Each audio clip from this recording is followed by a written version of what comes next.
Hi, it's Steve. Today we'd like to show you how to change a broken belt switch on your dryer. It's a really easy repair. Let me show you how we do it. Now before we do this repair, we will need to disconnect power to the dryer. So either pull it far enough forward that you can unplug it, or locate your electrical panel and turn off the appropriate breaker or remove the appropriate fuses. Once we've done that, we can start our repair. Now that we've got the power disconnected, our next step will be to remove the main top. So we'll need a bit of access to the back to remove the 2 retaining screws. So we'll remove the retaining screws. Some models may have 3. Next, we'll just grasp that top, pull it back just a bit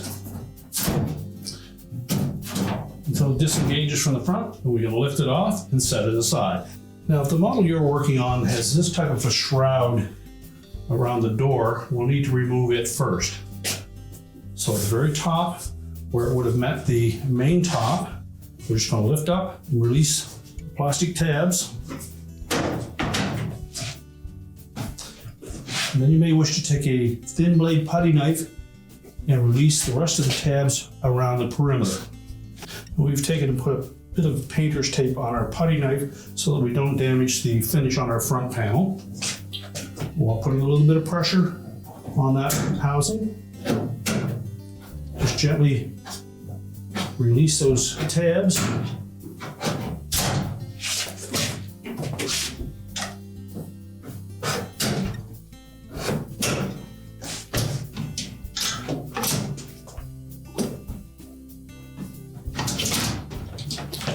And once we've released all those, we'll just set that aside.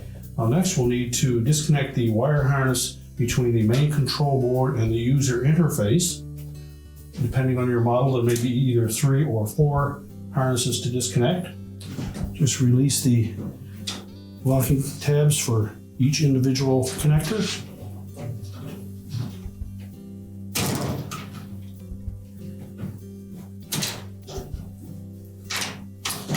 And there may be a wire harness restraint attached to the cabinet. Simply depress that with a pair of pliers and pop that down out of the way. And then we'll remove the control panel. Now the easiest way to remove that console is to remove it with the support bracket. So you'll need to remove 3 screws across the top, 1 in the center that allows that support bracket for the main control board to attach to it, and then 1 on either side.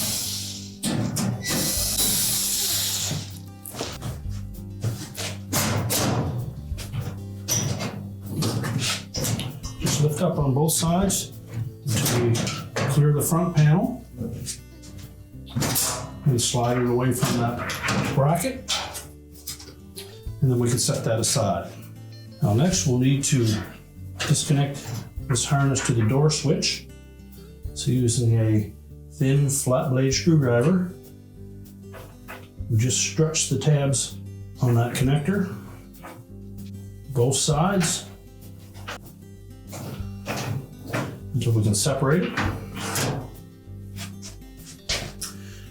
And then we're going to go to the bottom and remove these screws that secure the access panel in place. But depending on your model, you may have 2, 3, or 4 screws that secure that access panel. They're typically 1/4-inch hex head screws. You'll want to support that panel as you remove the last screw. Just tilt it a little bit and allow it to drop down, and then we can set that aside. Now while we have that access panel off, we'll want to disconnect these 2 wires that go to the temp sensor on the blower housing. And you'll also need to disconnect that ground wire from the base. Just remove that 1/4-inch hex head screw. Now we'll also need to disconnect the inlet housing to the blower. There are 2 screws in the front that we'll need to remove. So we'll take out the 2 gold-colored screws. Now next we'll remove 2 screws that secure that front panel assembly to the cabinet. There's 1 on each bottom corner. Again, they're 1/4-inch hex head screws. And So now we'll go back to the top of the dryer and remove these 2 remaining screws. Well, next we're going to loosen these 2 screws on the top corners. We don't need to remove them, just loosen them a few turns. Then we're going to lift up on that front panel and then slide those keyhole slots over the screws.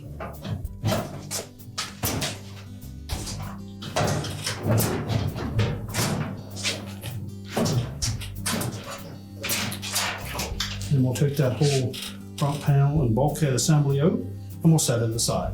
Now before we attempt to remove the drum, we're going to need to support this bracket that the main control board is attached to. So we're just going to take a zip tie and secure it to the cabinet.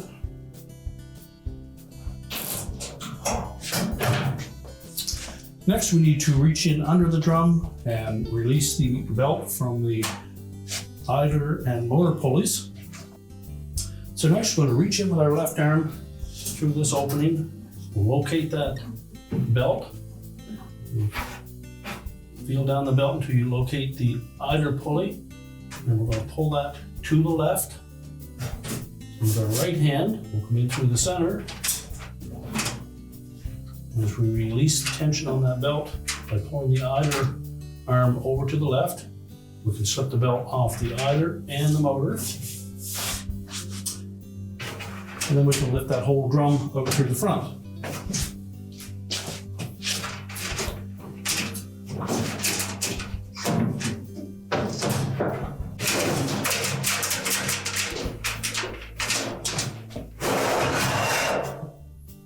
We'll set that drum aside.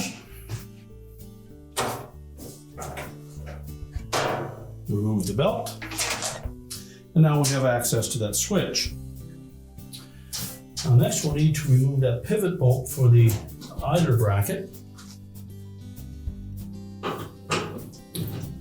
There's a 3/8 bolt that secures that to the motor frame.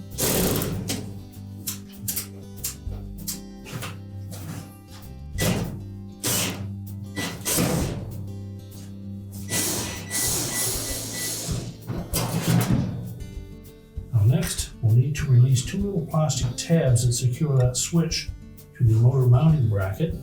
So using a small flat blade screwdriver, just depress each side individually while lifting up on the housing of that switch. Now we'll release that. Those are the little spring mounting tabs. And we'll need to disconnect the leads from that switch. You may wish to remove the main motor harness first.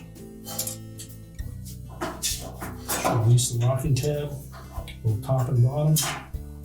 Now we give you better access to the leads on that belt switch. So using a pair of needle nose pliers, we're just going to pull that terminal away from that motor switch, as well as the larger connector in the back.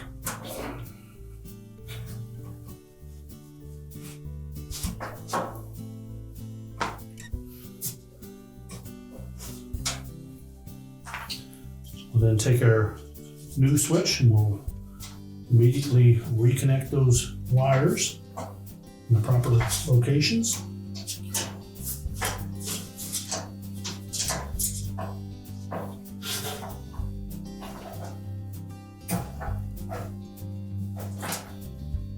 Make sure they fit on securely. Now when installing that switch on the motor mounting bracket, we want to make sure that the actuator is tilting down. And we're going to slide that in from behind through that opening.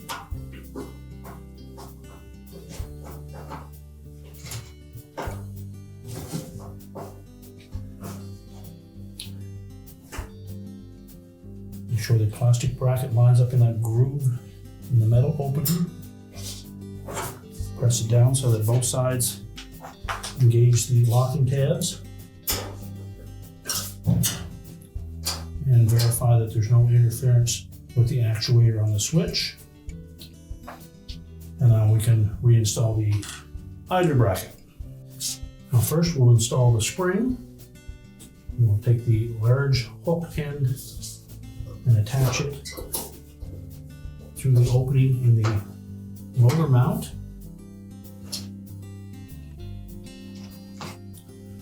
And we'll take that shoulder bolt, fit it through the opening in the idler arm, and thread it into the back of the motor mount. Use caution when doing this so we don't damage or put any pressure on that switch and potentially damage it, so hold the bracket up. And then we'll tighten that bolt.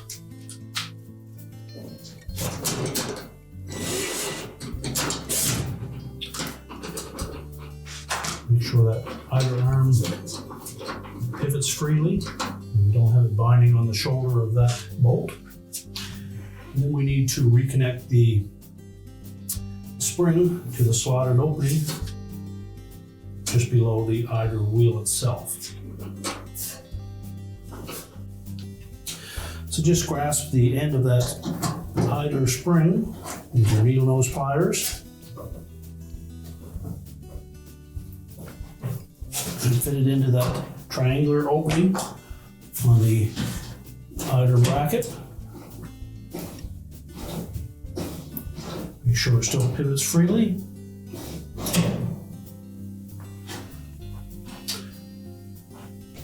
And now we can start to put the drum back into the dryer. Now when reinstalling the drum, we'll start by making sure that we have the grooved side of that belt up against the surface of the drum. And we use the belt to support it as we lift it through the opening in the cabinet.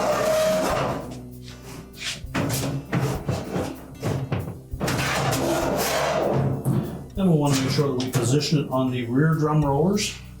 Just rotate it back and forth to make sure that it's sitting on them properly. Then we'll line that belt up close to the marks that were left on the drum. And then we can reach in from the front and reattach it to both the motor pulley and the idler pulley. So again, reaching in for both the left side and through the center. Locate that belt and the idler pulley. And we're going to just lay that belt across the top of the idler pulley, lift up on it, push it to the left, tuck the belt underneath of it. If we push that idler over enough that we can easily loop the belt around the motor pulley, and just feel to make sure that it's centered on the idler pulley and the motor pulley. We can rotate the drum from the front and we should see the blower wheel turn. Now we're ready to reinstall the front bulkhead. Now when reinstalling that front panel bulkhead assembly, we want to make sure that we tuck those front drum rollers in underneath the front edge of that drum. But we also want to make sure that we don't pinch any of these harnesses. And then we're going to hang it on the two keyhole slots at the top.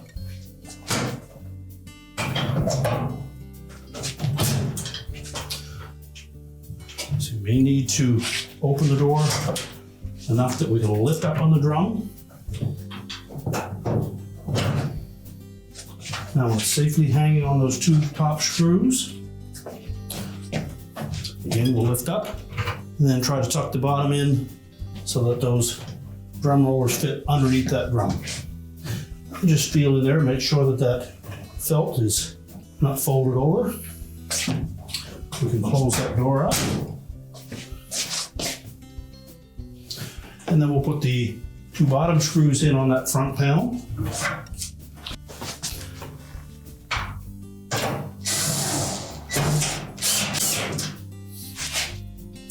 And tighten the two top ones.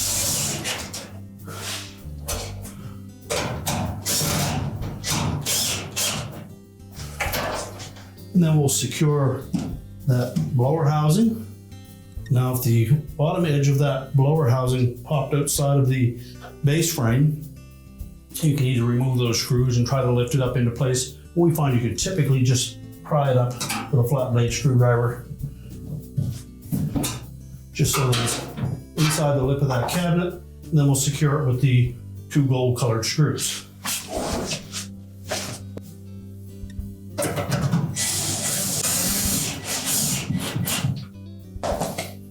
Now next, we'll reattach that ground screw in front of the heater.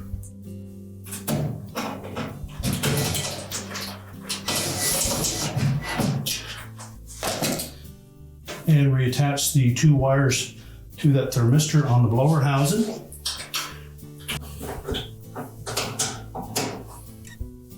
Now while we're at the bottom, we can then reinstall that lower access panel. We'll just make sure that we tuck that lip up in behind the front panel.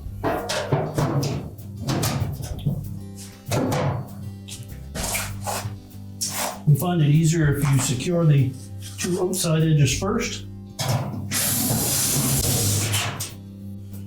And if your model has screws in the middle, you'll need to push up on the bottom of that access panel to line up the screw holes.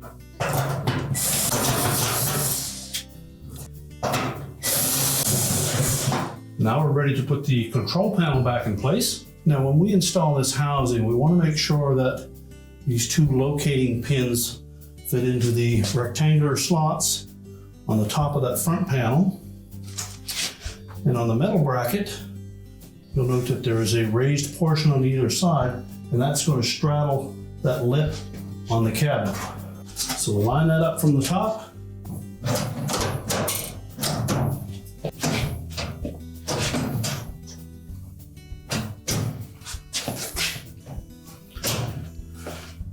And just press it down into place. And then we'll secure it with the 2 screws on either end. Now next, we'll want to remove that temporary hanger we had for that mounting bracket.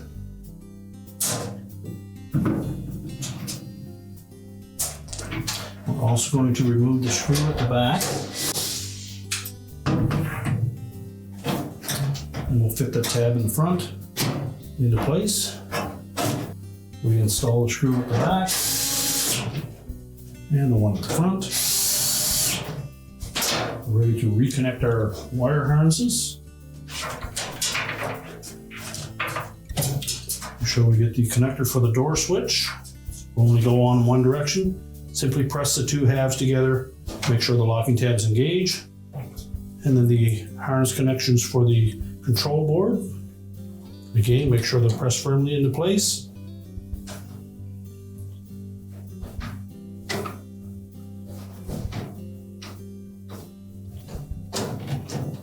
And that the locking tabs engage. We'll reconnect that restraint on the side of the cabinet. And now we're ready to put the bezel on around the door. Just line up the mounting pins. Press them into their respective holes. And then the very top, make sure we press that back until it snaps in place. And then we're ready to put the main top on. Now when installing that top, we want to make sure that these little tabs on either side at the front engage the 2 tabs on the end of that cross support bracket. So we'll set it down in place, equal side to side, but about 3/4 of an inch back from the edge of that control housing. Make sure you keep a little pressure down on the front, push it into place.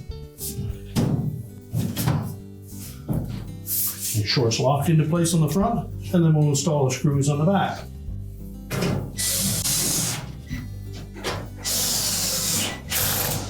And now we can push the dryer back into place. Now with the dryer back in place, we're ready to reconnect the power, and your repair is complete.